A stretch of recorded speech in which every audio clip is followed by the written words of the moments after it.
Hi, I'm Mia Schultz. I'm a mortgage therapist. I know that sounds a little funny, but if you've ever bought a home or tried to refinance, you know that a mortgage therapist is exactly what you need. It's a stressful process and causes a lot of anxiety, but I'm here for you and can get you through it. So a couple of months ago, I got a call from a realtor that I work with, and her daughter had just recently become widowed. This is obviously an unplanned event, and the daughter, Molly, had to make some changes in her life, drastic changes, uprooting her and her son, moving to a new home, a new location, and needed to find a house.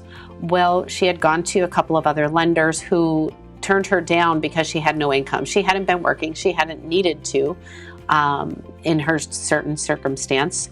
And we needed to figure out a way to help her buy a house. Now, most of the time, people would look at her assets and say, hey, Molly can buy this house 100% cash and not have to worry about anything, but she doesn't want to do that. She doesn't want to put all her eggs in one basket that way.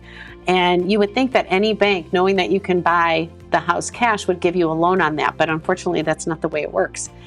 In lending, we have so many guidelines, so many regulations that have to be followed in order to give a loan out. One of those is the ability to repay that loan.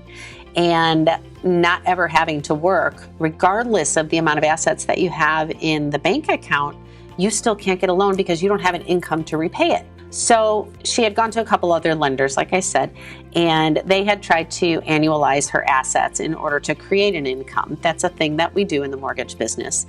But unfortunately, there weren't enough assets to create a large enough income to afford the house that she needed. What we ended up doing when she came to me was, through our conversations, I found out that she had a trust account. And this was a trust that was established prior to her husband passing away, but it had been sitting there dormant. We ended up taking her assets, a chunk of her brokerage account, and putting that into the trust account and creating a monthly distribution, which gave her enough income to afford the house that she wanted to buy. And by creating this income out of everything that was already there, but putting it into the trust, this allowed her to move forward, find and buy and move into the house that she was looking for, and be close to her mom. And her son had a grandma to be close to as well. They were able to move forward because we thought outside of the box, because we took it that extra step, listened deeply to Molly and her situation and the pros and cons of her situation. And we got her there. We got her into her new house by creating something out of nothing. So if this scenario sounds familiar, or you or someone you know has very asset-heavy portfolio but no income, give me a call. Let's talk about your situation and figure out a solution.